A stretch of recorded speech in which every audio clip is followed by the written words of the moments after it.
opening remarks, myself, Will Horne. We'll move to Gresham Worldwide, our defense business, presented by J.R. Reed and Tim Long.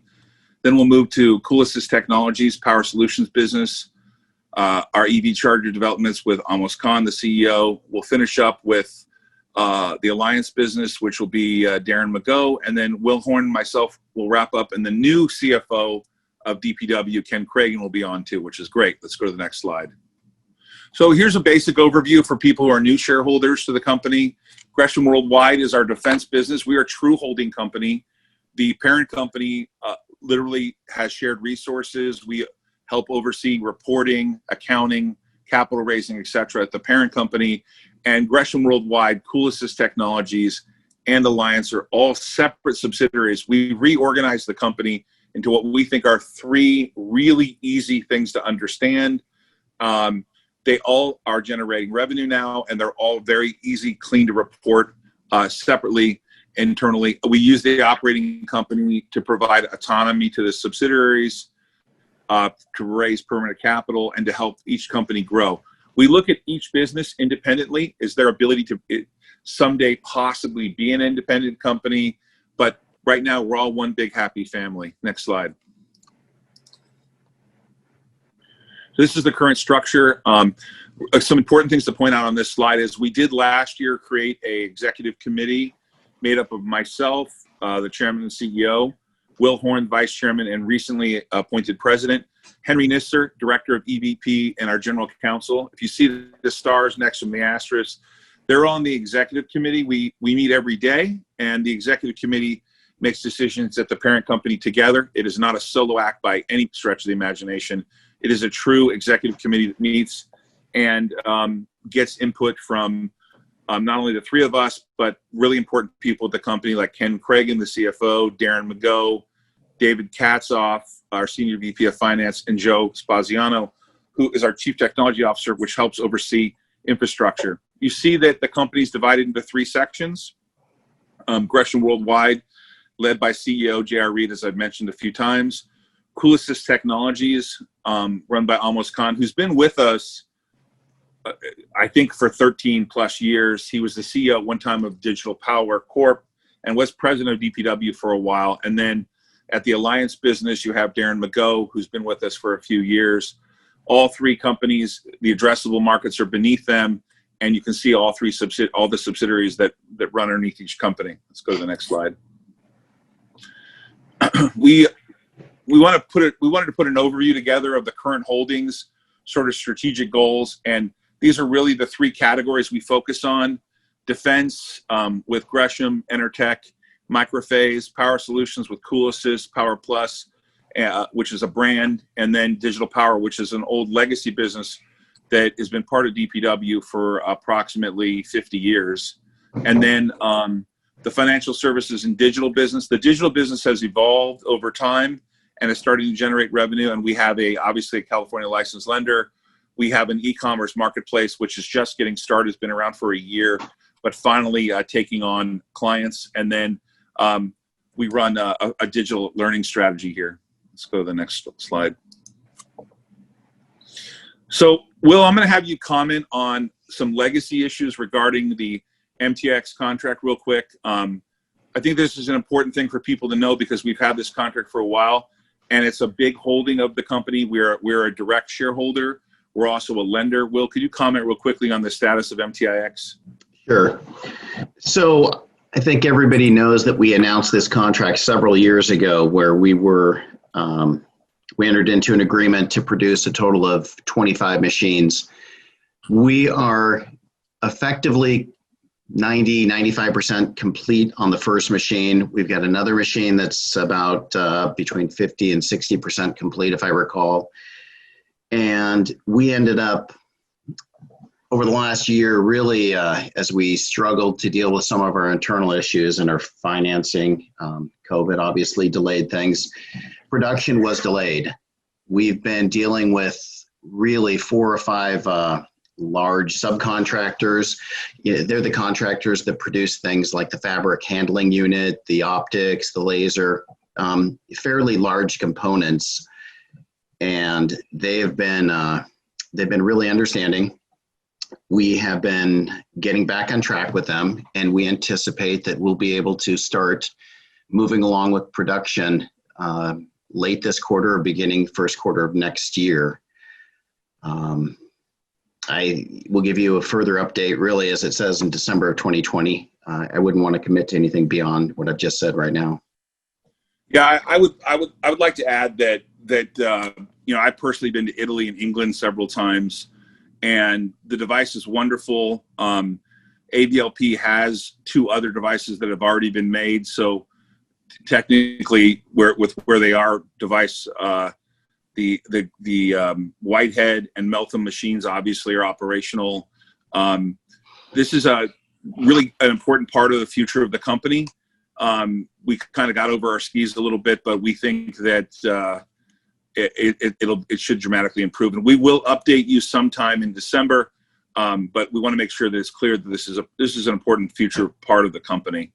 Let's go to the next slide. So before I start Gresham overview, I want to say to everybody, I'm super excited about this year. Why? We started off with a lot of optimism. We went into COVID. Really, it was a scary time for the company. As many people know, we discontinued our restaurant operations. And at the time we did it, I was very nervous about the fact that we were going to eliminate an entire division of the company that was generating revenue. So COVID's been a little bit of a mixed message. But I want to thank everybody, the 133 employees we have, for sticking with us. It's been great, a big turnaround here. I'm super optimistic about 2021. I want to thank J.R. Reed and Tim Long, Henry, the whole team, Will, Ken, David, Joe, all the staff, everyone that's part of the executive team, Amos Khan, the board of directors. We have 2 new board members, Howard Ash and Jody Burchin. Everyone's really pulled together, and it's really, to me, made for a remarkable opportunity going forward. Like, we started a couple EV products 2 years ago. Those are starting to come to fruition. We're pretty excited about things. And I know Enertech, Zvika, the people over in England that run that division, two young ladies over there that have been with us for many years. Really a remarkable turn of events. And one of those turn of events was that, well, I thought maybe you could just make a quick comment about when we shut down the restaurant operations, why that seems to have had such a big deal for us. I mean, I think people can understand that COVID made it, in our case with the restaurants we owned, virtually impossible to operate because we didn't really do delivery. But Will, I thought maybe you could comment on that section of us closing that down, because I think that I still get questions from people about that. We want to make it clear that we've exited that business at the end of the first quarter. Sure. So during the first quarter, we actually we exited 2 businesses from the standpoint of operations, one of which was digital farms, the cryptocurrency space as far as data mining goes. And the second one, as you just pointed out, was the restaurant operations that we had conducted those operations through IM. In the middle of March, San Diego County, as everybody is probably well aware, like every other county, ceased in-room dining.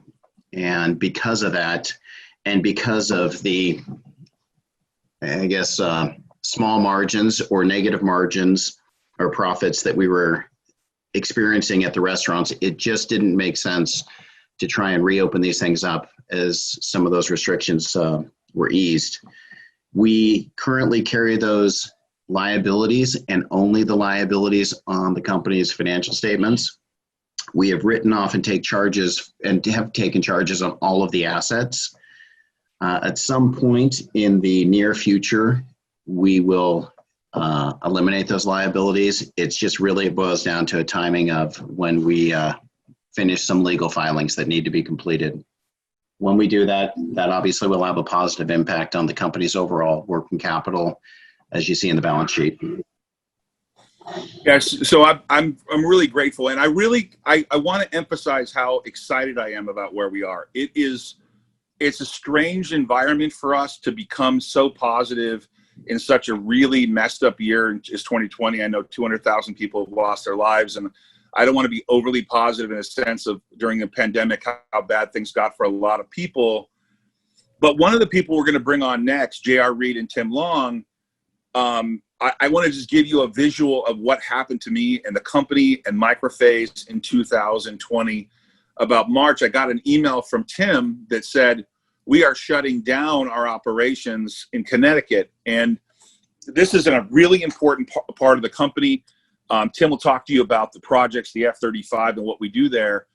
And a day later, Tim got a letter from, and I'll try to make sure I don't get myself in trouble. Tim got a letter from the Department of Defense, I believe it was, and said, not only are you not going to shut down, but you're going to stay open. You're a critical supplier. And it was at that very moment, even though I always knew we owned something that was really important, to see that letter that Tim got and said that not only are you guys not shutting down, but you're an essential part of the business. Really, Tim and JR have focused on the defense business in a way, especially at Microphase and Intertech. Really all three divisions, Gresham Limited. The team here has really focused hard on getting us turned around, and they've done a remarkable job. I cannot tell you how happy I am that the defense business is improving. And in a period of time with COVID, not only did Tim turn the operations around, but he ramped it up and really just, I think the revenue growth from year over year and quarter over quarter, if you looked at our last quarter, the defense business contributed substantially to making up for the fact that we were closing down the restaurant business. So with that in mind, I'm going to turn it over to J.R. Reed and Tim Long, who run Gresham Worldwide, an important part of our defense business, our group. We're in category of revenue. They are the largest producer of revenue for the company and really have a bright future. And Tim, I hope that if it's possible, you could talk about how long some of these contracts are. I had the privilege of being with Tim and JR in Arizona recently, along with Jeff Bentz, one of our directors, and Will Horne, our president. And it was remarkable to hear how long some of these contracts could potentially be, up to 2070. Pretty remarkable time frame. So with that in mind, I'm sorry, Todd, bear with me for one quick point. You asked about the impact of closing the restaurants, and I focus more on the factual side, but the reality is, I think one of the benefits, and I do view this as a benefit, is it created an opportunity for the company to become more focused.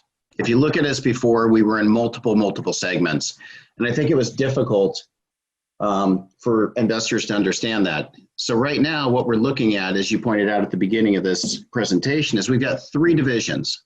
We've got our financial services division, we've got our commercial division through Coolisys, and we've got our defense business through Gresham Worldwide. And those are the three businesses, the core businesses that we're focusing on. And so this, I do view it as an opportunity. One, to get out of businesses that I think that were underperforming, but also it wasn't our core. So go ahead. I asked JR to join us about a year and a half ago, and I apologize if I'm wrong on dates. And he really had to come into a turnaround situation. We had bought Microphase when it was on the verge of going under. We had acquired Intertech with a lot of optimism. They had some trouble with some Israeli banks, but they're doing great now. And Gresham Limited was really focused on the naval destroyer business. And I think JR came into a situation, brought in Tim Long, and for the first year operated where he had to let people go, but still remarkably turned this thing around. And I cannot stress to you enough how many inquiries I get about Gresham Worldwide now as a defense business, how many opportunities there are to roll up other defense businesses, and how focused they are. And I think you'll get that with Tim. We kind of call Tim the G-man because he's a little bit kind of CIA, but he's a really solid operator. We're all really happy with this team. And so I'm going to turn it over to them. But this is an important part, and I really want to stress stability, because they have long contracts that make DPW, from a revenue standpoint, a lot more predictable on the defense side. So with that in mind, I'm going to turn it over to J.R. Reed and Tim Long. Take it away. Great. Thanks, folks. Thank you for attending. Tim Long is the COO of Gresham Worldwide. Many of you are seeing the name Gresham Worldwide for the first time. I'll explain to you how it came to be, and where it stands in our future. Next slide. Next. We've basically taken three companies, as Todd has mentioned, the Microphase, Enertech, and our Gresham Limited, and melded them into one cohesive group. All of our companies are at least 35 years old or older. All of them share some general attributes. They have blue chip customers. They all have significant backlogs, which we'll cover a bit down the road. And they all emphasize value-added services and design services. The reason that we selected and pulled together these three is because it gives us a global footprint and presence, giving us a head office in Phoenix, an office in Washington, D.C., operations center in Connecticut for North America, Salisbury, UK for Europe, and Carmiel, Israel for Israel and the Middle East. Next. Next.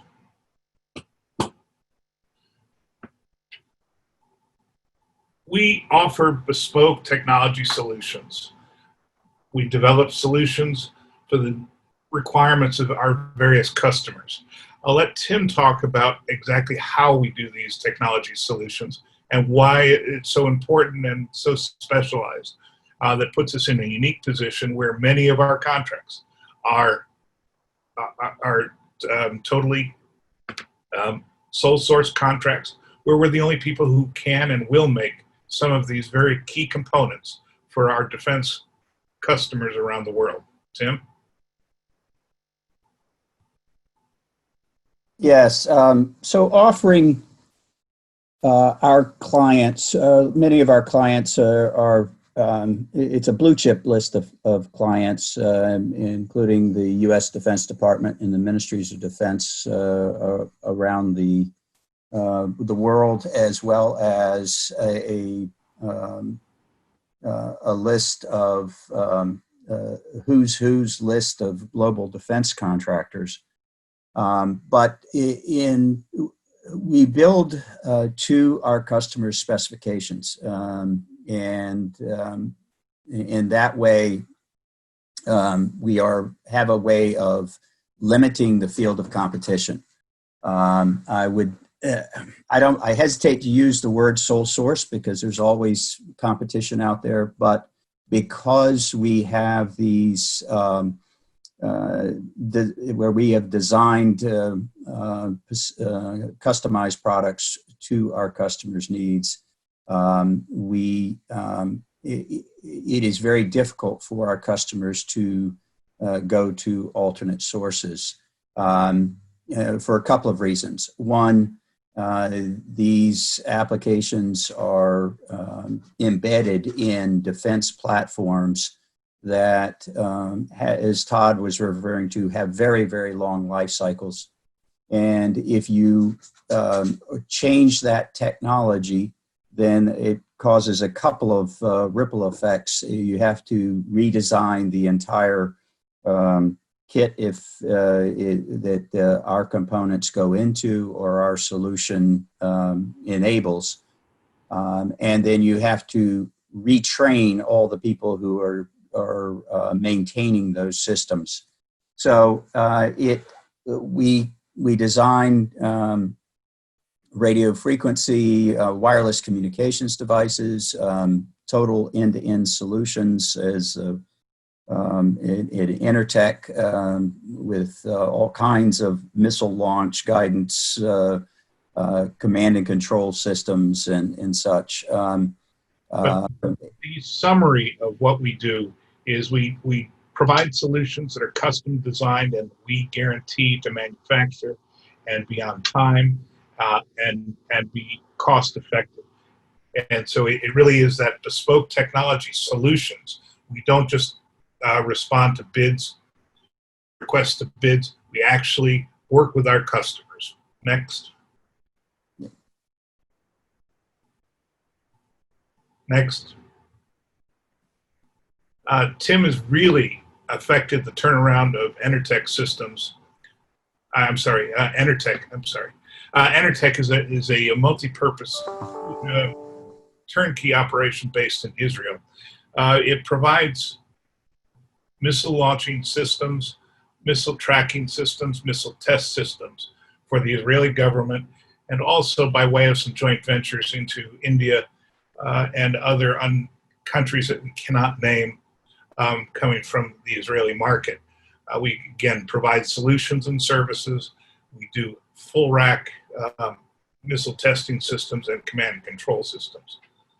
We also do power supply, which is something you'll see throughout our presentation. In addition, we also have a medical division which provides intravascular catheter testing for Johnson & Johnson. Next. Hey, JR, can you hear me okay? Yeah. When I went to Israel to visit Enertech, I know that was in development, and I know that there was a contract earlier this year. I thought maybe could you touch a little bit more on the importance of that? I don't think people realize that Bioset is part of J&J. And can you maybe comment a little bit on the future of what you think we're going to be doing in medical there? I don't know if you can or not, but I know that when I saw it, I was pretty impressed. Yeah, we currently provide a catheter system that tests the alignment and sets them up prior to use. These systems are used in hospitals with the Johnson & Johnson Bioset system.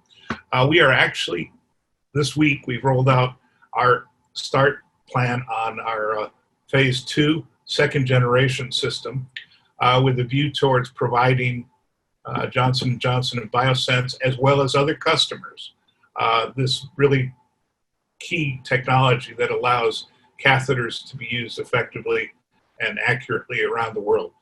So we see that, and we'll come to it in another slide, but we see this as a really big part of our business that doesn't move that far from defense. We're defending people's hearts and arteries. Nice stretch, JR. Good job. So yeah, it's a big part of it. I'll let Tim talk about microphase, as he's affected amazing turnaround there. When we came in, I'll tell you that we had to tell Todd and Will that you got about a week before we are obligated to shut the doors. Now it's just thriving, growing, and we're looking down the barrel of a great fourth quarter and a fantastic year next year with microphase. Tim? Okay, yeah. When we came into microphase, we, in doing our due diligence, we saw the value in the company and in a significant backlog of orders that had definite due dates associated with them and dollars associated with those orders. And a great core of production workers who had stuck with the company through some very dark times. DPW came in, invested some capital that we requested to enable the company to buy parts and materials and let those people do what they do. They worked down that backlog, turned the company around from a significant loss to a significant gain, about a $2 million turnaround in gain in a single year. So, paid down accounts payable, things are current there. We've rebuilt that backlog as we've restored customer confidence in the company's ability to deliver, and we've got additional multi-million-dollar orders coming in this quarter.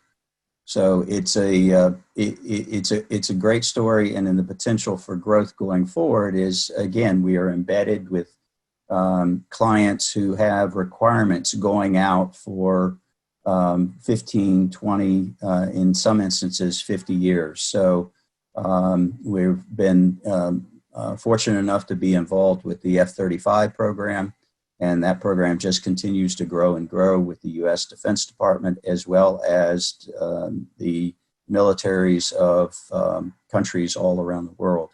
But we've involved in programs like the Patriot missile program, the B-1 bomber, the F-15, F-16, in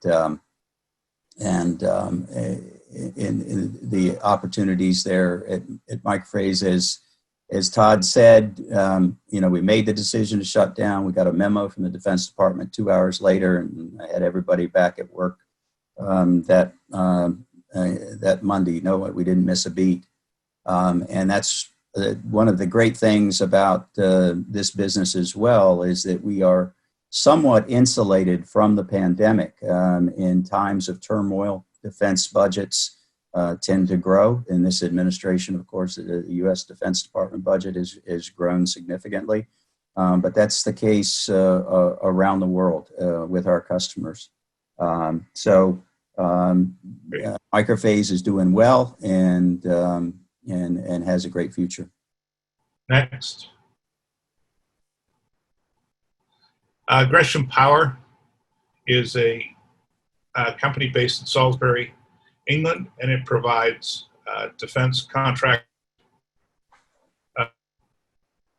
power systems for all naval applications.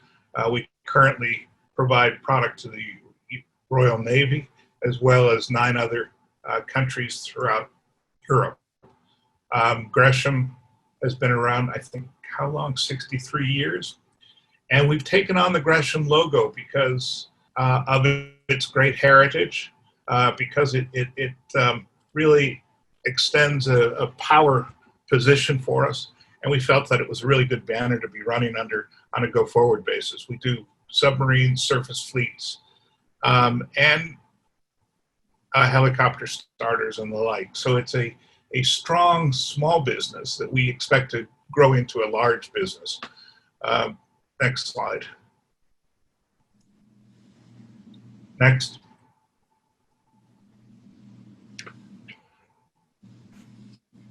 So this is the structure under DPW. The 3 are wholly owned subsidiaries. Next. Of Gresham Worldwide. Next. We've created a new brand with Gresham, and it's lived up to its reputation already. We have, through Tim and all the systems that we put in place, we have a total 0 COVID impact in terms of people becoming ill. We have a strong separation of work positions and working from home, and combining all of the systems that take into account family situations and the like.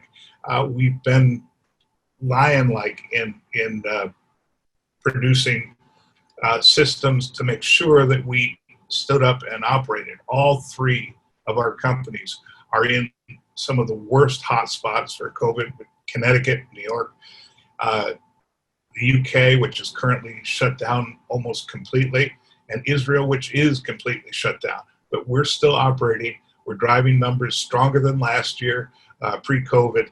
I'm proud of them. The brand consolidation under Gresham Worldwide is going to give us a strong feel, a strong name, and a unity. All of our teams are very much behind it. We're going to retain the individual sub-brands as necessary for security clearances, safety certificates, and the like. We will be launching a new social media program, which will push the companies forward. Now, part of the lion-like tenor of the company is that we've gone back to basic blocking and tackling. Tim and I came in and we understood what we had to do was just good old-fashioned management, blocking, tackling, reaching out to our customers, talking to our customers, reaching out to our employees, building solidarity within the organization, getting salespeople on board, and really pushing for growth, pulling ourselves out of the woe is me status and pushing us into the world is ours. And so everybody's embracing the Gresham Worldwide logo, and it's going to be something I think you'll see becoming internationally recognized. Next. Next. One of the great things about the company, we have a backlog. We have a huge backlog of approximately $42 million. We have plenty of work to do. Part of our difficulties has been finding the right people to get it done and to make sure that it gets done on time, no returns, no customer complaints. We've seen that turnaround affected to the point where we're getting inundated with orders, and we're going to see a really strong fourth quarter as well as 2021 in terms of orders increasing and expanding. 42 million is a good platform for us to work off of, and I think that you'll see growth in Gresham itself, and Microphase is on track, and Enertech is on track for these growth orders. Some of these orders are really quite exciting and can't be talked about, but for instance, the Enertech growth is coming in a new missile system that's being done in conjunction with the U.S. and U.S. manufacturers, U.S. Contractors through Israel. So it's a really strong portfolio. It's something we can bank on. And so long as we keep our doors open and operate, these orders are going to get bigger and bigger. And hats off to Tim for turning 3 companies into one really smooth operating group. Next. Next.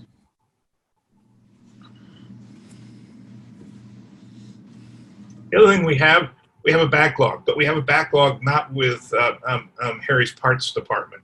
We got some of the best names in the world in terms of our customers, and they're loyal. They've been working with us for 25, 30 years. They're thrilled about the turnaround that they've seen. We got on planes and went to see Saab. We got on planes and went and met our customers, which hadn't happened in some of these companies for 5 to 10 years before Todd and DPW bought them. So it was a big change. It builds confidence. It builds confidence within our own team that, wow, these guys really like us. And they're ordering more from us because we're doing a good job. So it's an all-around win-win of just getting out, dealing with the customers, and treasuring them as being assets of our company, not just somebody that's on the end of a telephone line. Next. Next. Our market diversification, defense and aerospace. I will tell you today, I spent the greater part of early morning on the phone with a company that provides electronics for drone identification. It's something that we're looking to move into in terms of providing new products and new services, not just our existing product lines. Tim is also looking at other systems that we're going to be building our own IP and our own technology in. So I see us moving into UAVs, as mentioned here, and as well as new products to be offered to the military. Medical, we're currently doing our medical program primarily out of Israel. The plan for our phase 2 or generation 2 system is to provide it worldwide. Not only that, but using our infrastructure of Salisbury, Israel, and North America to provide global service, which is a really important component of what you have to do for the medical industry. We're also looking at telecoms and industrial applications for our broadband and other telecom products. Next. By the way, we are ITAR. Global footprint I've already covered. we have the ability now to provide products and manufacture products from a high-tech defense-related position around the world. Next.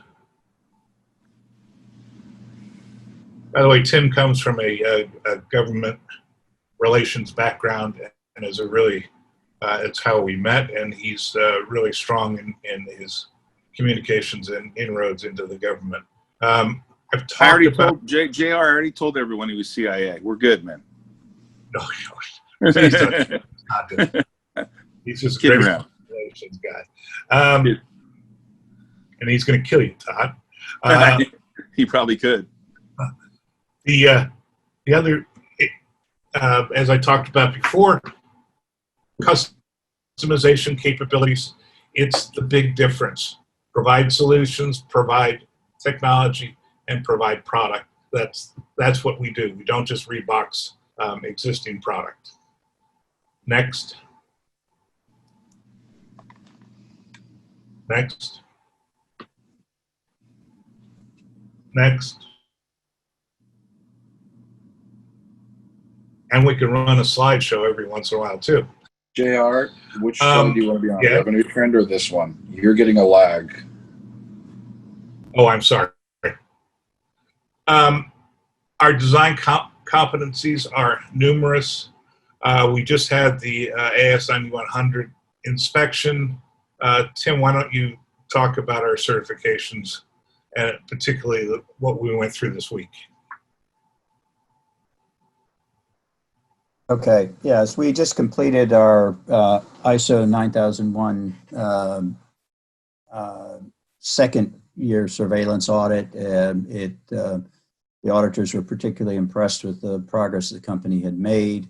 It is the ISO 9001 2015 and AS 9100 certifications are critical to all of our contracts. That are a requirement we maintain that quality management system in our contracts. So we cleared that, and the auditors deemed our management review, our SWOT analysis, and the executive initiatives to preserve quality as best in class. So it was a good audit for us. We also have certifications of all kinds of the mill standards and with the Royal Navy requirements in Gresham Power. We have at Microphase, and all of our operations have secure operations for working on classified work. And at Microphase, we do have a secure compartmented information facility, otherwise known as a SCIF, where we conduct all of our tuning and testing of our products. We are actually working to take in-house several of the components that we use in assembling our finished products, and we'll be expanding our clean room at Microphase and adding additional certifications in that process as well. These certifications are strenuous, they're difficult, but they're absolutely necessary. They're hard on a small company like us, but they allow us now to move up forward to be a much larger company. Next.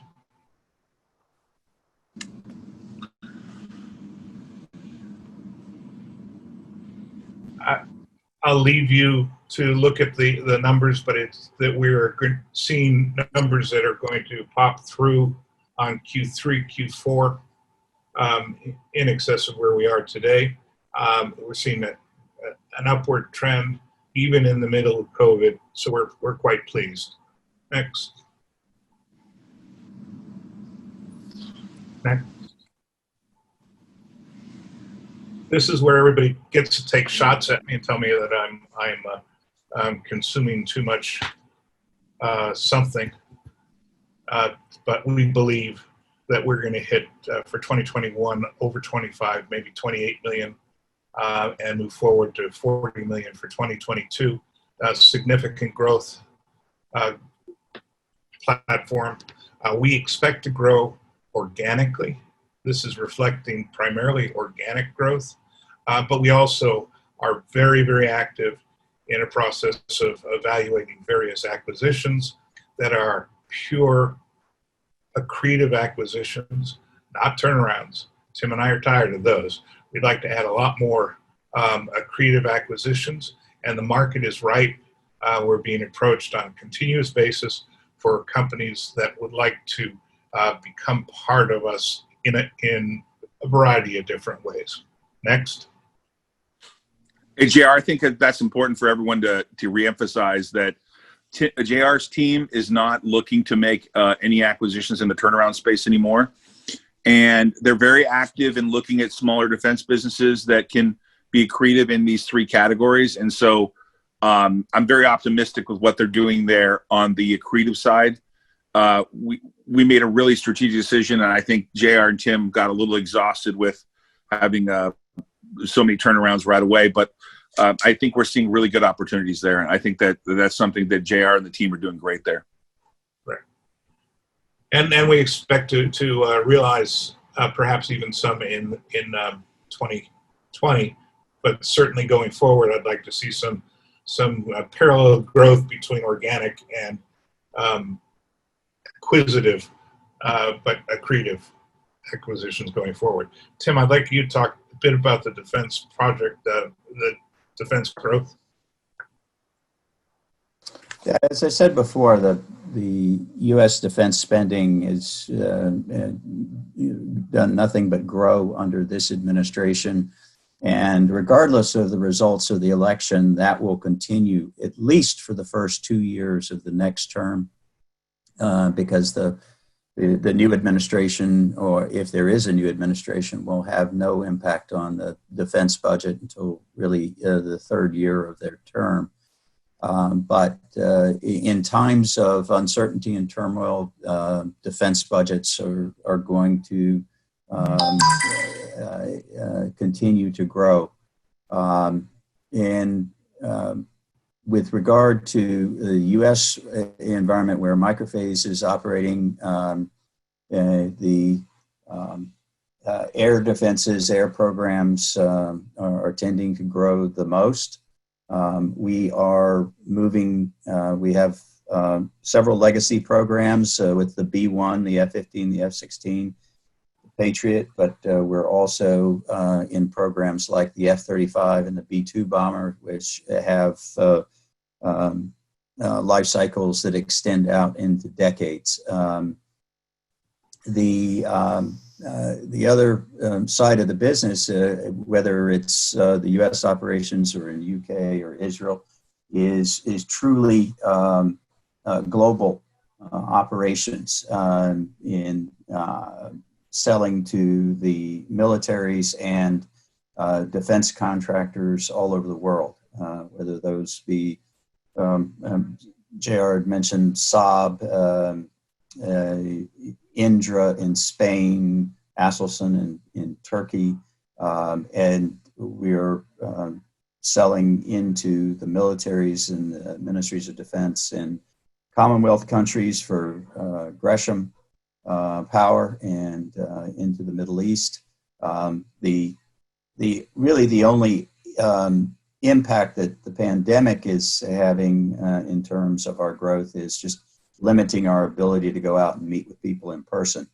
But all of these programs are growing and expected to continue to grow at a very healthy rate over the next 5 years, and driving organic growth for us and making acquisitions that much more attractive.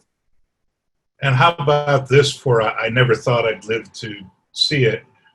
We've been contacted by the UAE and 2 other Middle Eastern companies to produce a product for them in Israel. It's a strange world we live in now, but it's one where the defense markets are growing in different ways, and it puts us in a very strong position. Next. As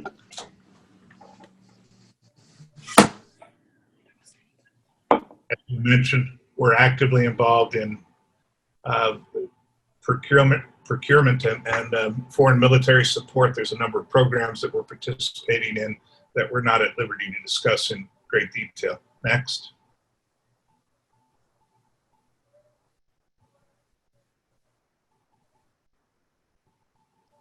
The India partnership is one we can discuss. It's a program where the U.S. government is funding a military offset project, and they get credit from buying products from outside of India, and we're working with them to provide product directly through this procurement system.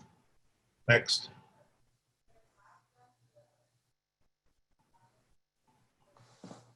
Next.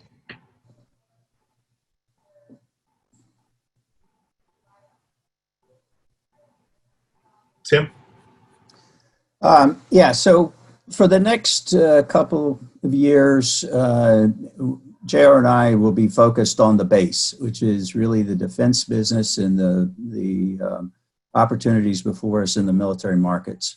However, the technologies that we have developed for defense applications in the telecommunications arena also have tremendous potential within the telecommunications infrastructure market, as well as in enabling the Internet of Things, where devices increasingly are going to be talking with the Internet and controlled through the Internet.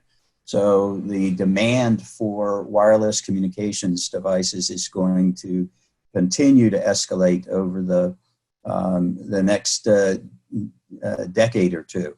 And so we are looking, this is one of those areas where we are looking at developing our own independent IP based on the technologies that we have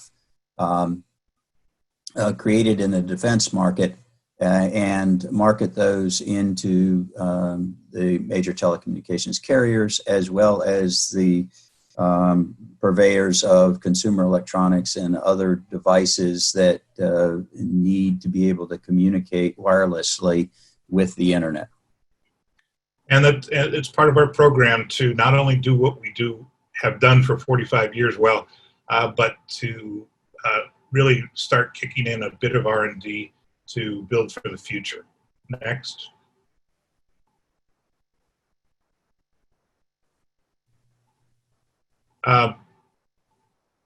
Here's the executive team is quite thin at the top at headquarters office. Unfortunately, you're stuck with me for a while. Tim Long is an outstanding executive. I've worked with him for almost 15 years now. He's a recovering lawyer by trade, but has been in defense and aerospace sectors for 40 odd years. David Katzoff is our Senior Vice President of Finance. Next.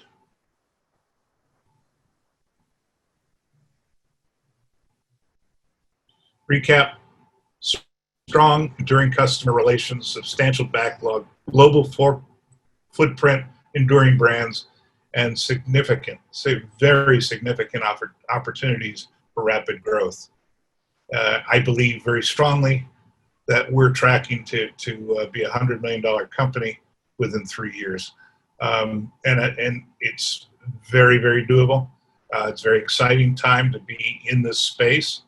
And it's an attractive investment for DPW, and they've done the right things. I have to stress that DPW has acted now like a holding company, where they have provided us with support, provided us with finance, oftentimes not as much finance as we'd like, but that's a perpetual problem for companies like ours, Varosha's appetite to build and grow.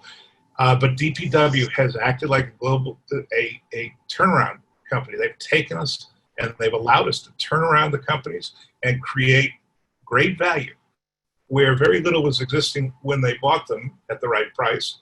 But now it's going to be inure really strongly to the shareholders. Next.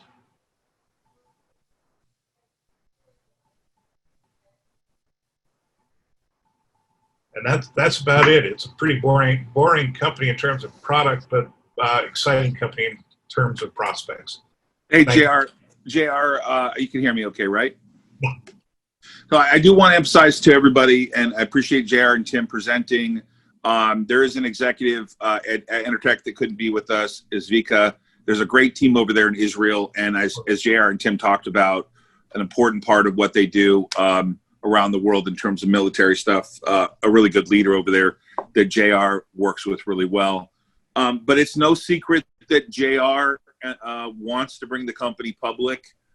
DPW's actively been exploring, we've said this to the public, the idea that Gresham someday would be a public company. JR, do you want to make any comments about that? I know we can't really say much, but maybe in general what your thesis is, because I know that one of your frustrations is that other defense companies trade at multiples to revenue, and we don't even trade at 1x revenue. Maybe you could give a comment on what your thoughts are about the future there. Sure. The space right now is filled with small little companies that are owned by 70-year-old founders that haven't done their family planning correctly, and they're looking for exits. The big boys, the Raytheons and whatnot of the world, have no interest. They're, in fact, actively jettisoning the small boutique type of operations and trying to get them off of their plate. So it affords us this great opportunity to buy the companies, cash flow positive companies, earnings positive companies at very attractive rates. We're looking at deals at about 1x, under 1x, when the market for us is 2 to 2.4x in terms of revenue. We will not look at anything if there's red ink on the bottom line. We will only look at products that are similar to ours in the same space, add value to our brand, and the brand is going to be something that we're really pushing. By pulling these small companies in under one brand, we're going to have the strength of engineers in Israel, engineers for power systems in the UK. So we'll have other strengths to add to these small companies. And it is a Harold Janine strategy corrected for the modern day growth of a roll-up company in the defense systems. And so there is room for another L3. There is room for a really aggressive, strong, positive acquisition strategy, and taking it public and recognizing for the shareholders the successes we have in the turnarounds, the successes we have in buying right. And Todd shared a lot of that vision, and DPW's done a good job of acting as a parent company to help us grow. I think JR and Tim did a fantastic job. I think the only thing I would reiterate is when JR makes the comment about where he sees the business in 3 years, he's referring to simply Gresham Worldwide, not DPW Holdings on a consolidated basis, which I think it goes without saying, but I just want to make sure everybody understands that. Okay, we appreciate Tim and JR. Thank you very much, and good morning, everybody. I will provide today an overview of Coolisys, and also would like to share with you some of our initiatives to grow the business into some emerging markets. So what we do, we provide the feature-rich and top quality power supply and power products that serve in harsh environment, and provide also products that been used in medical devices for life-sustaining applications.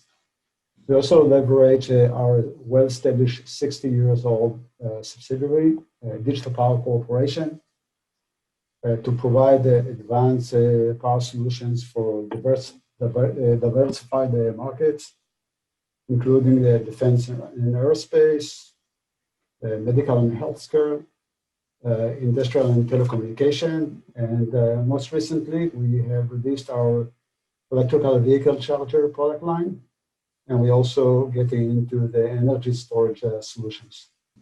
We serve a worldwide defense and aerospace customer designing and manufacturing advanced power solutions for tactical warfare environment and for non-tactical implementation.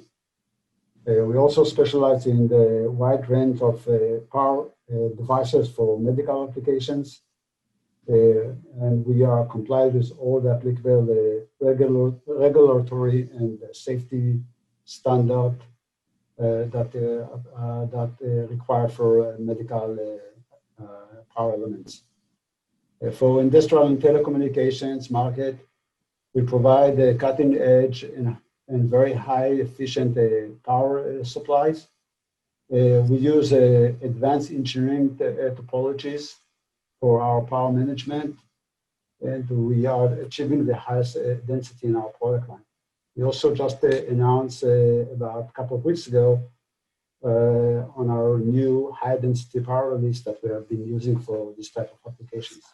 In terms of the structure of the business, we are Coolisys, the wholly owned subsidiary of DPW Holdings, and we operate using the Coolisys business to run all the initiatives and activities with our subsidiary, Digital Power Corporation, and with our branded division Power Plus to provide power electronics product to our marketplace.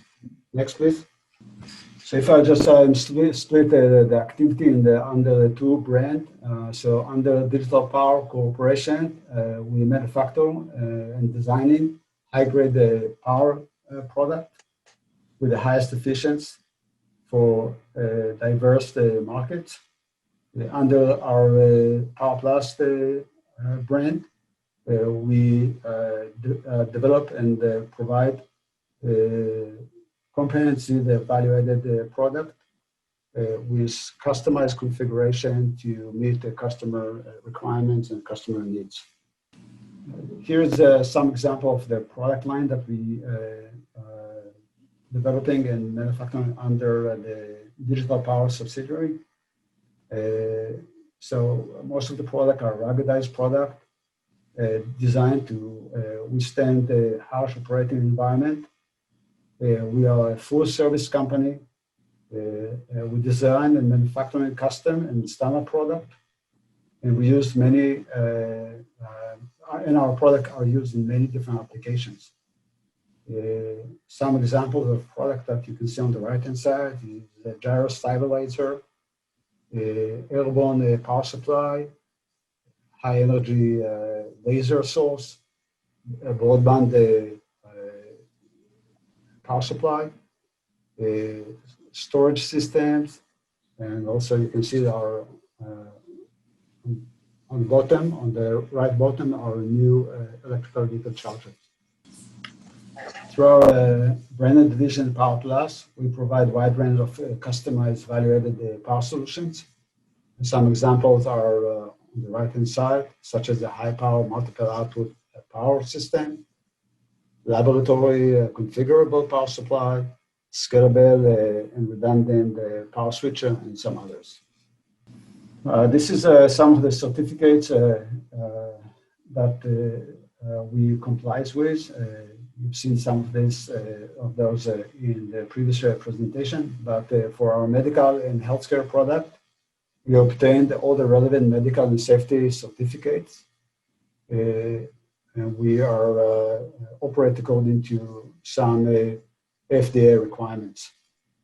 For industrial and telecommunication product, we obtained all the applicable safety certificates for electrical and electronic equipment, and for our defense product line, we comply with the relevant mil spec requirements, including electronic interference, electronic compatibilities. Also provide a product that could be operating in non-pressurized high altitude environment. Some of the product has to pass shock and vibration test, so it can be operating in harsh environment. The facilities are all obtained all the quality management system, and we have all the necessary certificates for operating, manufacturing product for our diversified markets. We also maintained our international traffic and arms regulation, the ITAR certificate, that allow us to participate in defense-related programs. Amos, I thought it would be important at this point, because I know you just put up the same ITAR thing, maybe to explain to everybody that you do operate completely separate from the Gresham Worldwide Defense business. So could you give them a little bit of an outliner of how you operate completely separate them, that you're a separate subsidiary, and maybe even though you are in some defense areas, how you are not overlapping? Because I think that when we show this to people and they say defense and medical and telecom, they don't realize we own two completely separate businesses with some of the same customers but different projects. Could you kind of outline that for them maybe in a couple minutes? Yeah, and actually it will be addressed in the next slide or so. But our defense business, and you can see this in this slide, it is about 18% of our total revenue, generate about 18% of our total revenue. It's a separate business to what Gresham Worldwide is doing. And it's mainly focused on providing power solutions for different defense applications. And I'll show this in the next few slides. We have a very strong relationship with a major defense OEM and some of the military and the government branches, and we sell power solutions totally separate to what Gresham Worldwide is doing. And again, it's mainly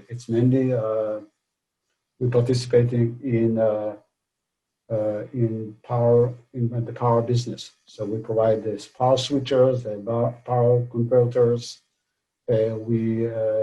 Most of the product are customized.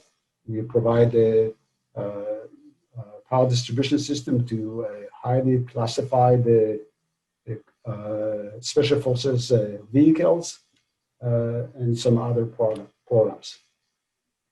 I will address this later in the next few slides. So I already said that our defense and aerospace generate about 18% of our revenue.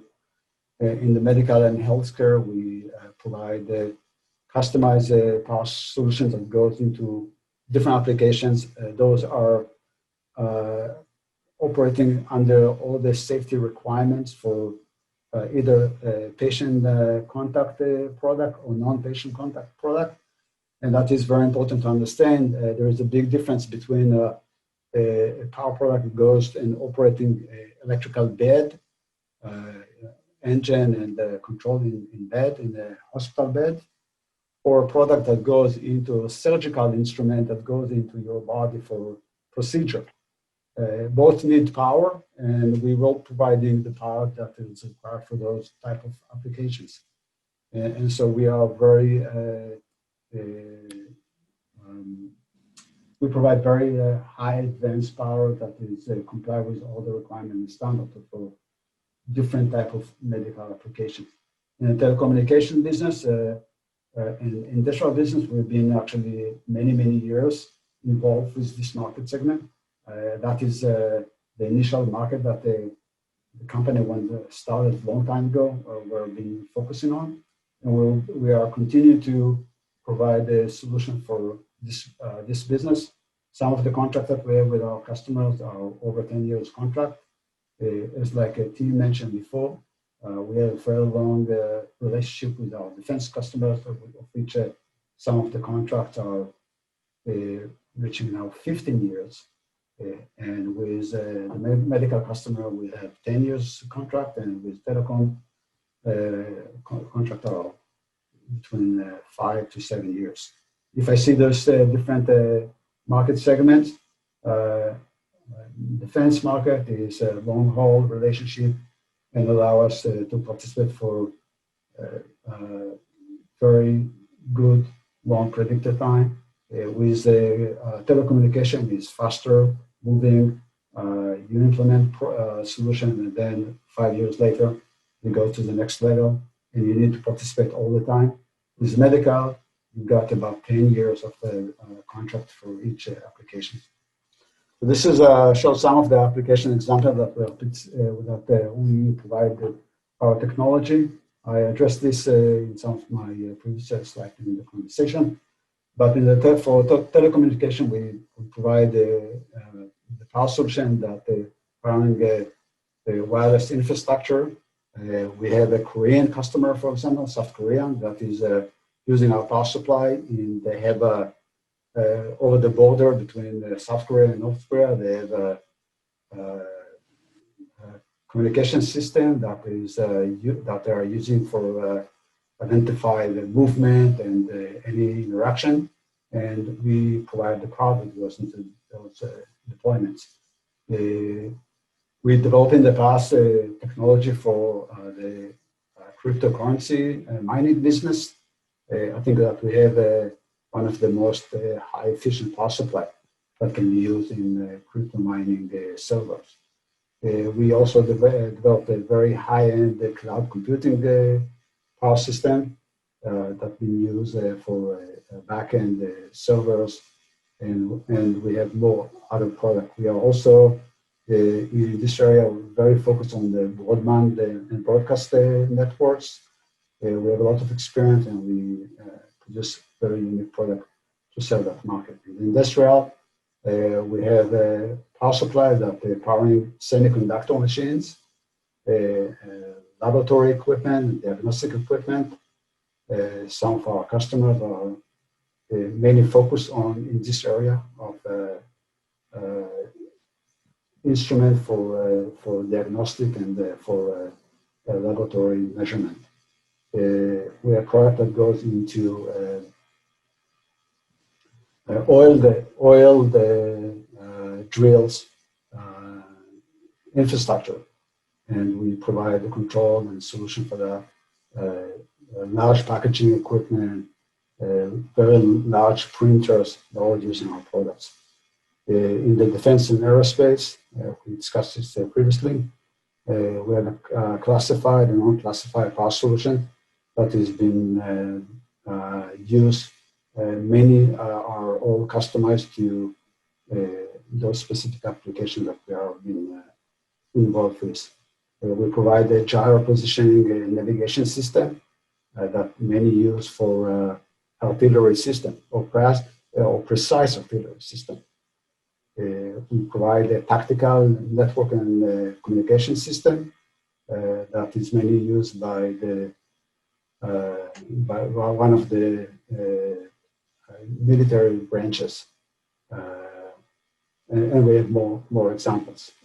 Medical, our product goes to dialysis, endoscopy, surgical equipment, as I mentioned earlier. Also, oxygen concentrator is using our power supply. We are developing a product that will be powering ventilators, and we are continuing to provide more solution and more product that serving this market segment. Yeah, as you can see, some of the icons are similar to the icon that have shown by Gresham worldwide.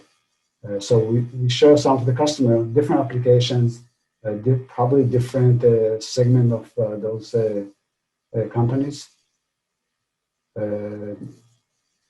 But the relationship with those companies are very long time relationships.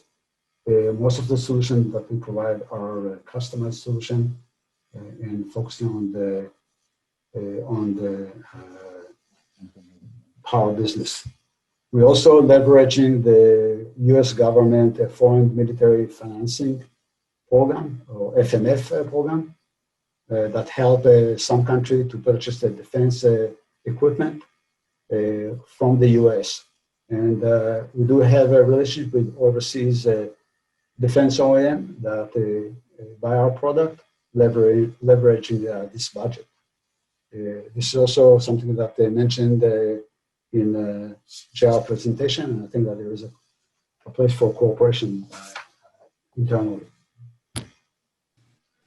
This is representing a list of our commercial customers, and include our medical and healthcare customers, industrial and telecommunication customers. Some of our commercial customers, such as you can see below, Flex, Jabil, Plexus, so serving major electronic companies. For example, if we see Cisco here in one of the icons here. Cisco buy product directly from us, but most of the product actually is being manufactured by Plexus. So Plexus will be all the product that will go to Cisco, and we have some other cross examples. So we operate through two facilities located in Milpitas and Sonora, where in Milpitas we have the Coolisys headquarters, and also we have the digital power operation. And in Sonora we keep our value-added division. We manufacture high-volume product through our global partners located in the US, in China, in Taiwan, and in Israel. And we are using multiple sales channels to sell our product line, including direct account manager. So we signed people that will be managing several accounts, and they know inside out those accounts. Manufacturing reps that many bring an opportunity for us, and we need to close the deals directly with those opportunities. And we do have also market-focused distributors, of which some of them are online distributors. So I would like to cover in the next few slides our growth initiatives, some of them will be entering very soon, and we already also announced some of those activities to the public. So the growth, we found two areas where we want to be actually focusing in growing the company. One is the electrical vehicle chargers segment, and the second one is an energy storage system. For both segments, we have developed for the last few years, I think, great product, and those products will be available to sell very soon to the market. Please go ahead. Next. Hey, Amos, before we get into the specific EV products, maybe it would be helpful to describe to the market the different opportunities for revenue here. For example, I know when you were talking to that gas station chain about installing EV units there, can you talk a little bit about the model of providing the unit and the rev share opportunity there and the network opportunity there? Because I think that people's questions around EV are really, what does the revenue model look like? Yeah, so we see two actually different revenue models. One is to sell the product, just to sell the product. We do have 10 different products all in the segment of EV charge product line. Sell our product to customer that will be using our product line in their deployment. And I do have some examples where it can be a good fit. The other revenue scenario will be to actually have a revenue share with, for example, a gas station, and that's what we talked about previously. A gas station or any other commercial facility that will be install our product, and we will share the revenue that we will be making or will be charging for using our product line. So we see these two major revenue opportunity for us. One is just direct sell, and the other one is we will be just providing the product, but we will be charging for the use of the product. And there is another element that is not here, of which we also provide the component that goes into the charger. We are specialized in power, obviously. That's how we all started. So we have the power rectifiers modules that goes into the charger. In a large charger, there are standard modules inside stacked together to generate the power that is required, and we can provide those modules even to companies that does not buy the charger directly from us. So we can be a kind of a service provider company that provide the modules that will be used in other chargers. So as I mentioned, it's about 2 years of development effort to reach to the point that we are right now, where we actually have a product line that is ready to release. Not all of the product are available yet. We continue to develop more product that are going to be added into the product line that we'll be offering to our customers. The product line including both AC charger and DC fast chargers. Our AC electrical vehicle charger are level 2 chargers, and our DC charger are level 3 fast chargers. So this is a list of, this shows a list of our product line. Just recently, we also introduced our hybrid charger, where the hybrid charger allows you to charge both AC through AC outlet cars as well as for fast DC charging. And I think that is unique because this is allow any type of car to be actually use our chargers. It can be either through the J1772 interface or CHAdeMO or CCS interface. So that is it's very unique. But you can see that there is a wide array different charger types with 1, 2, or 4 plugs. And also we introduced in our rectifier that it can be used inside any charger. Our target market is split to commercial and private market. Where for residential, we are providing the level 2 AC chargers.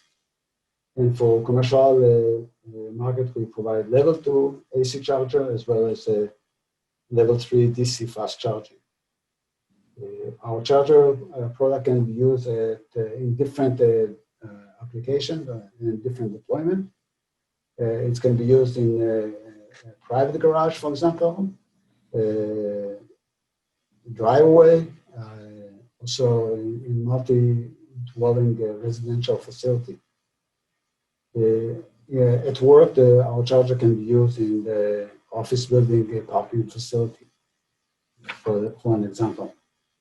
Hey, Amos, I thought it would be important to talk to everybody about the government facilities, the electrification of regional and community governments in terms of what they're doing for electrification. I know that I don't know how well you're willing to disclose what's going on there on the commercial applications, but maybe you could give people an idea of the model. And I'm preferably speaking about the very large charging units that charge commercial applications like buses and just effectively city governments. Maybe you could talk about that a little bit, because I think that people want to understand how big the market potential is for deployment for us. They already know people like ChargePoint are out there, but I think we need to really kind of outline for them how big of an opportunity this is for you.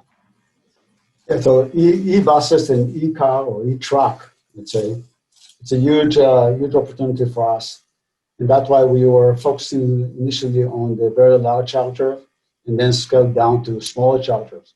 Because we see the transitioning to, especially in the municipal services, for moving out to clean transportation. And so we believe that that will be, for us, a very huge market. And we are, our product has been designed to actually provide the energy that's required to fast charge large vehicles, and not just private cars. That's why, if you can see in our product line, we are mainly focusing on the DC fast charging, but also when you look into our AC chargers, the AC charger are high power AC chargers. We are have a numerous conversation right now to use our charger with some public transportation, which I'm not in the point to discuss right now, but we definitely see this as a huge opportunity for us. There's almost, I think that I want to emphasize that again, though. I know that you're in discussions with large commercial applications for charging, but I mean, how big of a market segment do you think that is for Coolisys? I know we're not predicting what size of revenue we will have, but in terms of how big you think the space is for commercial applications, especially for city and state governments, how big of an opportunity do you think this is? I would say just with a very conservative approach, I would say at least $100 million a year in the future, in the near future, for us. Right, it's a big opportunity. Okay, continue on. I'm sorry about that. Yeah, that's fine. So just continue with this slide. We target the business-to-business market sub-segment for working directly with the auto dealership and automobile OEMs. I said before that we are targeting multi-unit residents, retails, large business with large number of employees, and we have here quite a bit in the area where we're located. Parking services, facilities, local municipalities, districts, and colleges. That is where we actually have a conversation, charging commercial vehicles, and obviously government facilities. In terms of the product line that we want to offer and will be offering, the product line is split into a complete charging solutions or charging stations, the power rectifier that goes into the chargers, and also we see that there is a need for services out and repair services, and I think that this is a good opportunity for us to participate, because we are that is our strength, and we would like to emphasize this. In terms of the market that we see, opportunity for us to grow the business. So initially it will be North America, and then we'll expand to EMEA and APAC. Some of the conversations that we have in regards to commercial charging or commercial vehicle charging is actually we have that conversation overseas in China, where there is a mandated government bill to actually move to all electrical vehicle for public transportation in the next few years. So we will going to provide all the different plugs, charging plugs option, and also the communication, relevant communication. And so in our charger, we provide the North American standard, the J1772 for electrical vehicle. This is mainly been used in level 1 and level 2. Again, we are focusing on the level 2, but that is available. This plug also with an adapter can charge the Tesla car. The CHAdeMO is being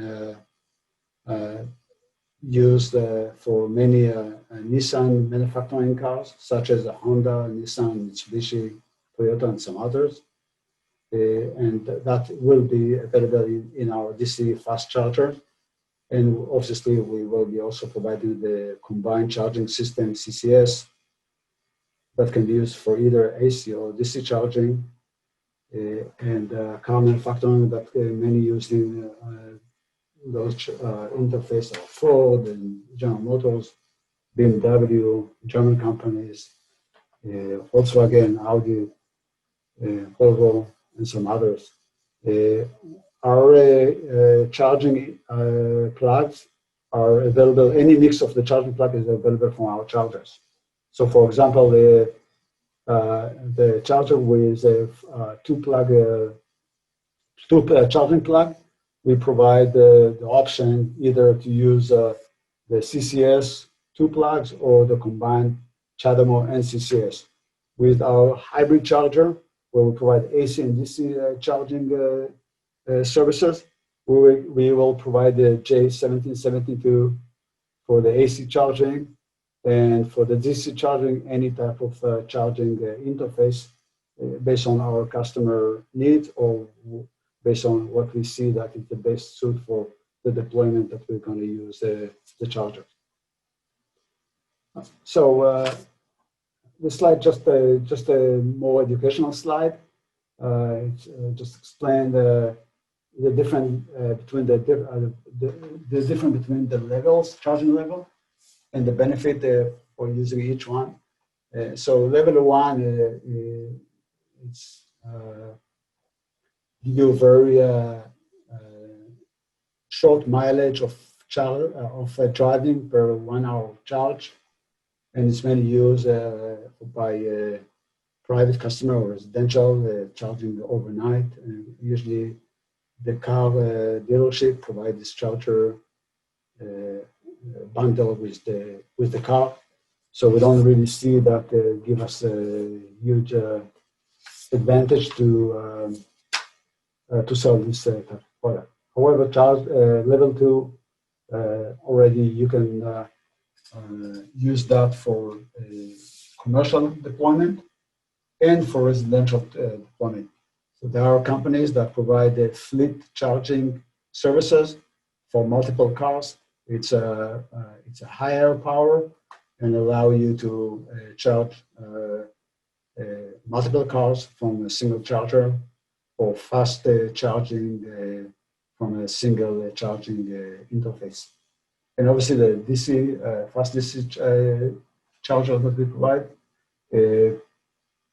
we can charge car in about 30 minutes for almost a full charge capacity that allow a driver to drive about 150 miles distance per 30 minutes drive. Obviously, it's depend on the driving behavior, road conditions, and also the type of the car and the capacity of the battery. Coolisys Energy Storage System, or ESS, is actually our second initiative to grow the business. We just announced these initiatives and product solution that we are going to offer to our customer most recently, today. So our energy system contains 3 major elements. It includes a hybrid inverter to support a wide range of deployment scenarios. We provide a battery pack for energy storage and data logger with a web-based monitoring for system and controls. So there are 3 system elements. Our energy storage system allows our customers to better control their supply of electricity from solar system or from the grid, and can also use as a backup power source during power interruptions. It's mainly designed to, or it's a well suit to be used in homes and in small commercial buildings with a solar system or without solar system. The energy storage system, or the ESS, can provide the user all the power needs for all the essential outlet at home. It's designed to produce enough power, harvest from a solar PV system or from other source of electricity. So it doesn't necessarily need to be tapped into a solar system.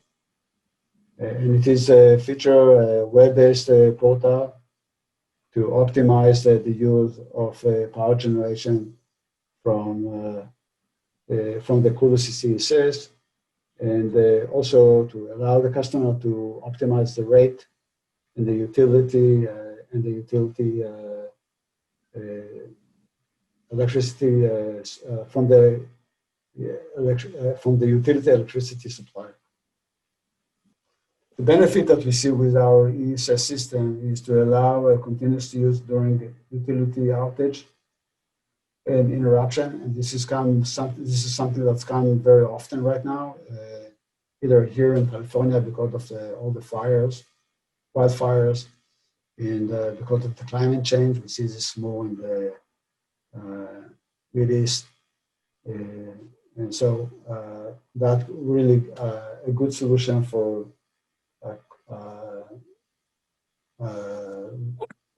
keep the service without the interruption when we lost power. It also optimized the use of renewable energy and energy generation, and it allow additional reduction in the utility bills for the customer. And when I'm saying additional reduction in utility bills, is where a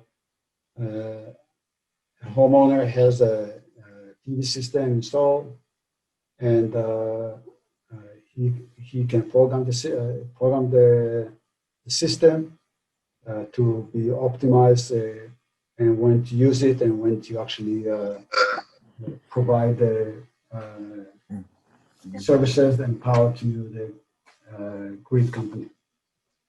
I think it's important for people to understand that both companies, Gresham Worldwide and Coolisys, are both positioned in different market segments, specifically on the EV side for Coolisys and the power solutions and power storage business, where Gresham is ramping some new contracts and some medical device contracts. They're two different spaces. And when you look at these revenue projections, these are projections from the subsidiary, not the parent. They would, of course, consolidate. I'll let Will talk about this, but almost if you could go through this really quickly so we can move on to the next presenter. Yeah, so this slide shows a conservative approach for growing the business. It's based on maintaining the legacy power business, where it's continued to grow repeatedly, 7-10% year over year. And then on top of this, entering into the emerging market with the EV chargers and with the energy storage system, which will be really make a big change to the company. I want to mention that for the EV, for the storage system, we be more conservative in our prediction. We start the revenue in 2020, generating revenue in 2020, and push this 1 year into the future, just to not to be over optimistic. But we will be, I believe that we'll be able to generate revenue during this coming year already from the energy storage system. So the slide going to be looks differently in reality, which probably revenue will be higher. Also, you can see that the profit is significantly high, and that's going to be make a big change. So if you look into just the graph, the green line, it goes from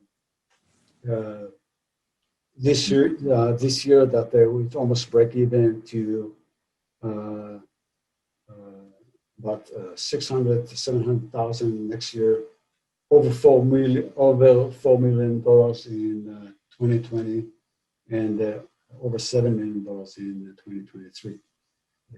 And that, again, that is, we took a conservative approach when we developed the model. Just in summary,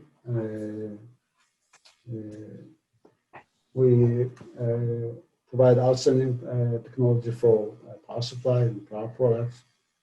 We emphasize on full custom design and value-added solutions. Our product is very high reliable and comply with all applicable safety standards. We expand to emerging market, which is going to be changed the company significantly. And we leverage our 60 years old worldwide leader in power, in power business, digital power, to develop product and to provide the advanced power solution to our markets segments.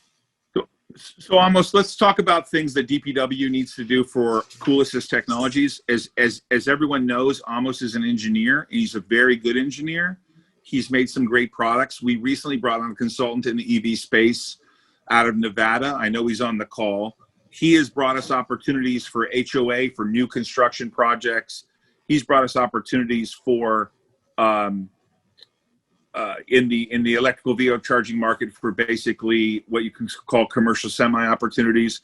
He's been bringing us partnerships that we've been looking at and evaluating. And so I don't want there to be a secret here. Coolisys is a small company relative to the length of time it's been around.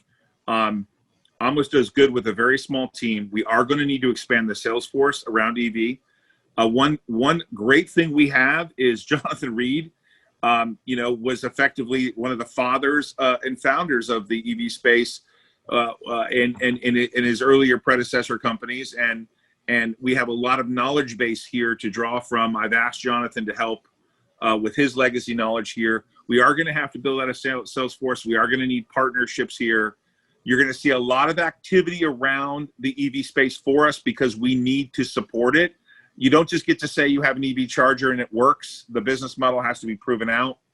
I think Amos has done a good job working on the engineering side. We have to work hard on the sales side, providing him additional sales force and opportunities, draw off the knowledge of people like JR, who originally installed thousands of units. There's a great global demand here. We can't predict how much of that global demand we're going to get, but we do have people that are very interested. My phone has rung off the hook in the EV space. I've, of course, pushed those to Amos. But just last night, Amos and I had a call about the Salesforce side of it. And Amos, I think you would agree that the biggest hindrance here is going to be making sure that we get the right partnerships and we get the right Salesforce. Did I say that correctly? This is true. I think that the technology is proven, but we need to introduce this right into the market. Now obviously, what I'm doing here is giving a forward-looking statement, but I believe this is going to be a big space for us. I'm completely convinced, and so is, I believe, Will and the team, that electrification of vehicles is here to stay. We want to be part of that. It's a natural evolution for Coolisys to be in the EV space and the energy storage space. They've been at it for a long time. We've got to take all that engineering Amos has and all of his knowledge base and all of his connections and monetize that. In the coming months ahead, we'll be announcing partnerships we think will help us. But it's a work in progress. It's a very big space for us. And with that in mind, Amos, why don't you say goodbye to everyone? We're going to move on to the last but not least company in the group. Todd, I just want to add one thing, that Amos is a great guy for this. He really has his arms around it, and it's going to be a great success. I appreciate that, JR. I don't think people realize, if they don't know, that what you did in the EV space, and I think that it's great that you're willing to help us. I think Amos, I don't know if people understand, Amos has a global footprint in where he manufactures around the world. So it may not just be a U.S. operation by far. I think he really loves to tinker and engineer, and we have to help almost push sales in a way that's allows the company to grow dramatically. And whether it's a revenue share model or a direct sales model, there's no question with electrification, we're going to be part of that. And we appreciate it, JR. Amos, do you want to say anything, parting words before we hang up? No, just thank you for your time, and we really look forward to expand this business. Thank you, Amos. Darren McGough is the CEO of Ault Alliance. Darren, I've known for a long time, 30 years, I think, close. We actually went to college together towards the end of our college years, and I trust him immensely. So, Darren, why don't you take over the first few slides here? Thank you, Todd. Thank you, JR and Amos. I'm sitting here looking at Amos's presentation, and I'm just thankful we have someone as detailed as him to keep track of all these different chargers, especially in EV. I know most of us struggle with which charger goes with which cell phone. So it's good to have him spearheading that, as well as JR and Tim. I know have done a lot of work creating relationships that are now ready to get gasoline poured on, and it'll be a successful and fun couple of years. I say that to position Ault Alliance, and we're the third leg in that stool under DPW's holding company model. I think you guys have seen names change and evolve, and I hope that demonstrates our focus on trying to make leverage efficiencies really, and make these companies work autonomously, yet when there's opportunities to work together, we take advantage of that. So when I talk about Ault Alliance, we're really a group of people that are empowered by digital. So we have a talented team, and it really is an alliance in the sense that it's a union that's been put together for the mutual benefit of the operating businesses and the investments that we oversee. And so we'll go through those investments, and I know we're long on time here, so I'm going to keep this short, 10 to 15 minutes. But we are leveraging a group of people that have experience and have been around and operated in each of these companies. And so we're leveraging their expertise, and we're focusing them in on near-term opportunities, near-term. And I want to say that they were very focused on revenue. So the key is leverage digital and focus on revenue. I'm going to revisit those points as we go through these slides. So you can see that we have a fintech lending division, and we'll go into details on that on the next slide. We have online education and training. We have an e-commerce marketplace and platform. And then there's a number of investments that we're involved in that many of the folks on this call are familiar with. So let's go to the next slide and talk about the lending division.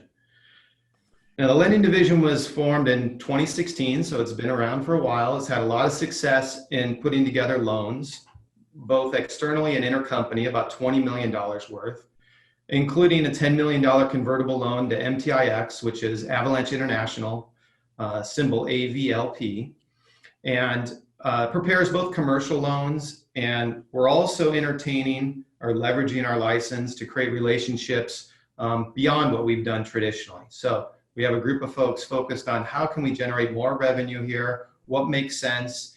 And again, we're looking at the marketplace. So what we do is we take our resources and we focus them in on opportunities in the marketplace. We leverage their strengths, and we generate revenue.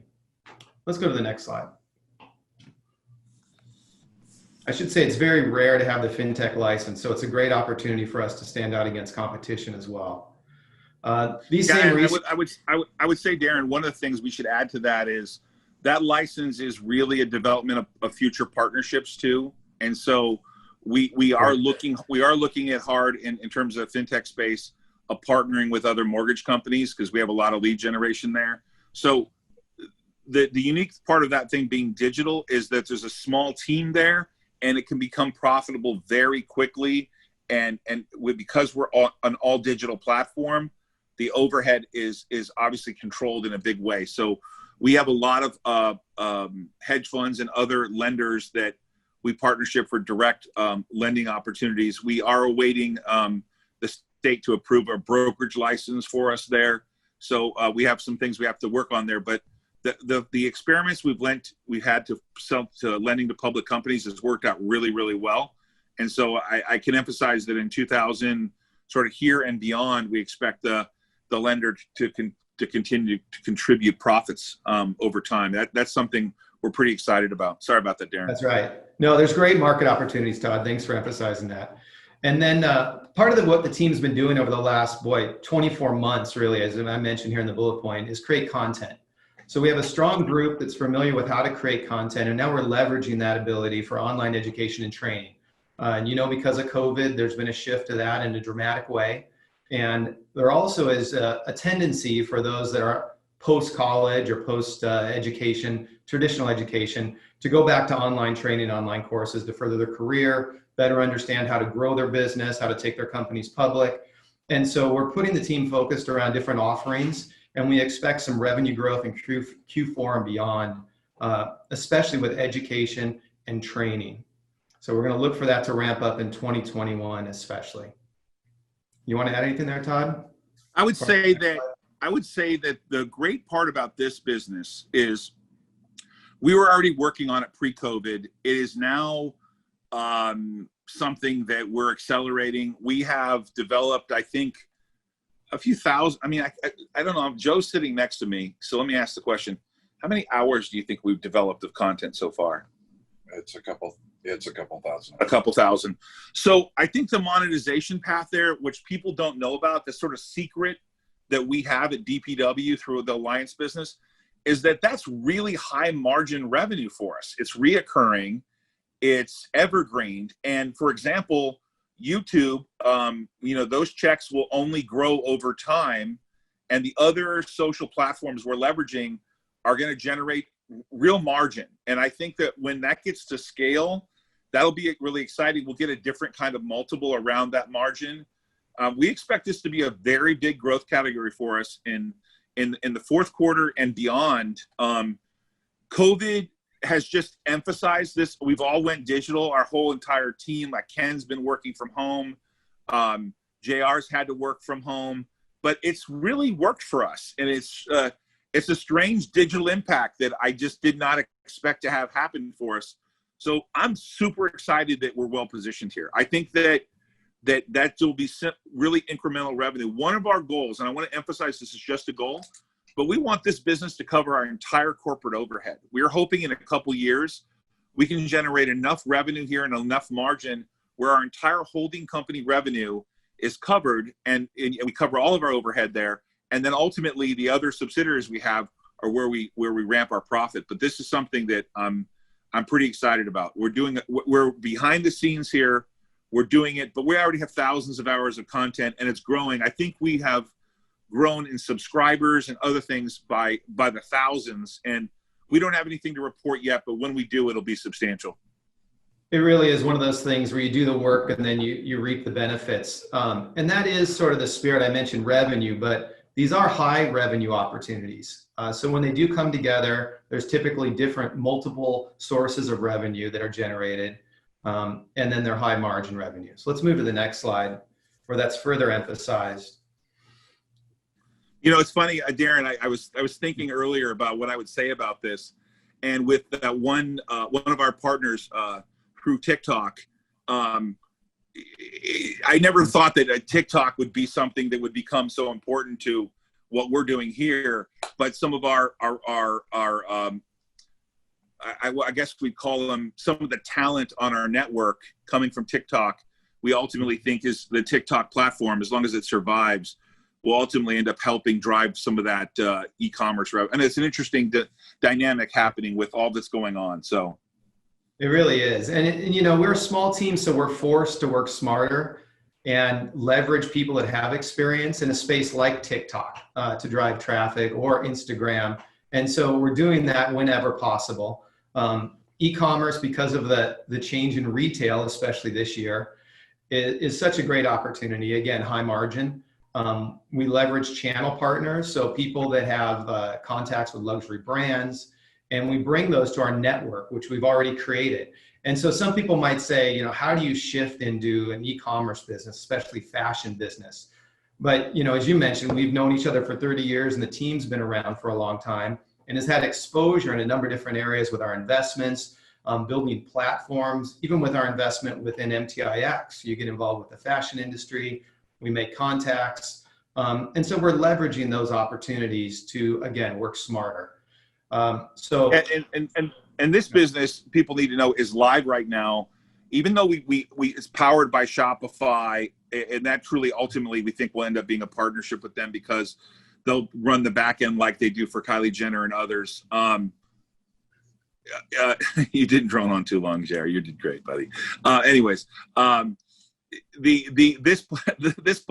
a little informal.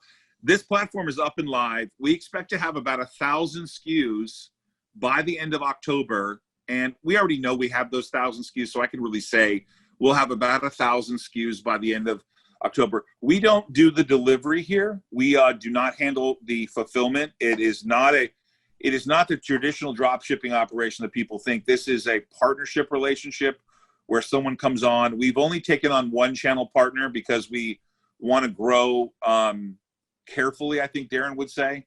So manage that growth, right? Yeah, manage that growth. But this is a great business for us because we started on it a year and a half ago, and it just went live recently. And we think that this is going to add a lot of potential revenue, a lot of margin. We operate really as a technology margin where we provide the platform for sellers, especially sellers that don't necessarily want to be on Amazon and give up so much control. But this is a story to be told for the future. Yeah, and if you look at the marketplace, it's overwhelming. $525 billion market. And at first you might think, okay, so there's a lot of opportunity, but there really is a way to do it correctly to make your footprint in this space. And so we're taking our time to do it right, to engage with the right partners, to market correctly and leverage some tools that we believe we have more experience than others in, specifically social media and influencer promotions. And so we'll report more throughout Q4 and into the new year. Let's move to the next slide, please. That's a sleeper. This business is a sleeper. I predict it's a sleeper for the business. People aren't paying attention to it. I think this is something that's a sleeper for DPW and ends up being a great investment long term. That's my prediction. Great. And the last category is an area where we focus a lot, and we're proud of the investments we've made over the years. Some categories that are, again, leading edge categories with biotech and Alzheimer's neuro, and encourage you to read as much as you can about that. There's some near-term opportunities developing there that we'll report on. We get into sandstone investments within the healthcare space.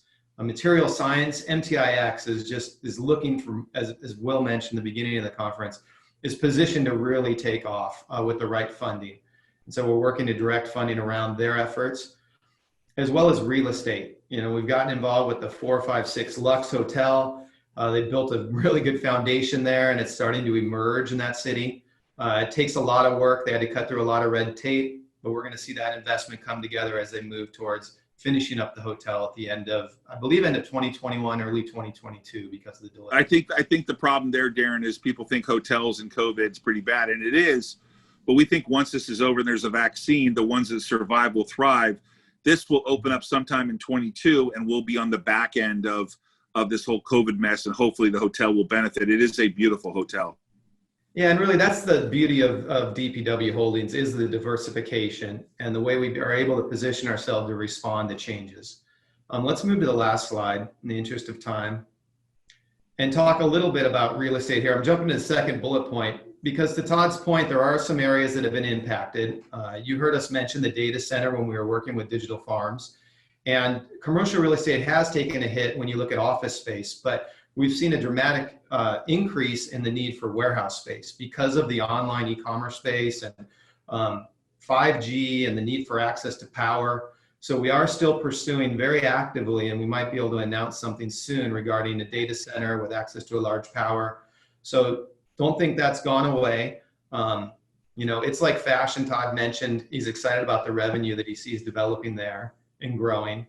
I hinted to the fact that lending is going to stretch beyond what we've done in the past traditionally and reach out to referral services and more consumer focused.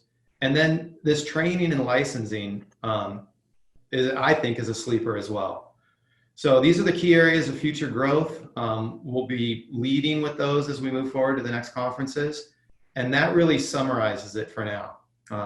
Hey, Darren, you and I get a lot of question about Bitcoin, and that caused us a lot of pain. As you know, caused us pain with bank accounts, being a Sure. Bitcoin miner. Obviously, we still have the miners. They're not efficient like they used to be, but we do believe that we learned from Bitcoin that data centers matter.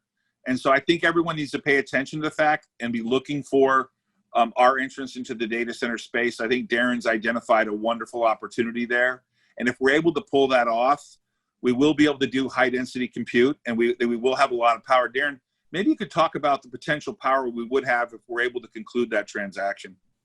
Sure. There's very few facilities and even data centers that have as much power that we'll have access to at this site. And, you know, that bodes well for traditional data centers, which are overwhelmed right now because of all the cloud storage needs, especially with the Zoom calls that are all being recorded and the number of photos and videos that are being uploaded. So data center is really a growing space. I mentioned the warehouse space. So it's a mixed use property, and it's already wired for 29 megawatts of power. And it has a electrical plan to go up to as much as 300 megawatts, which would be incredibly huge. It's located in an area that is very attractive to many companies for a number of reasons. And so I really hope that we can bring that together and report back in more detail on that. Yeah, there's no assurance that that deal will get done, but we're going to work hard to try to make that happen. We've been working on it for a while, but that we still care about. I mean, I think a migration to data for us has been pretty important. So, yeah, 5G as well. You know.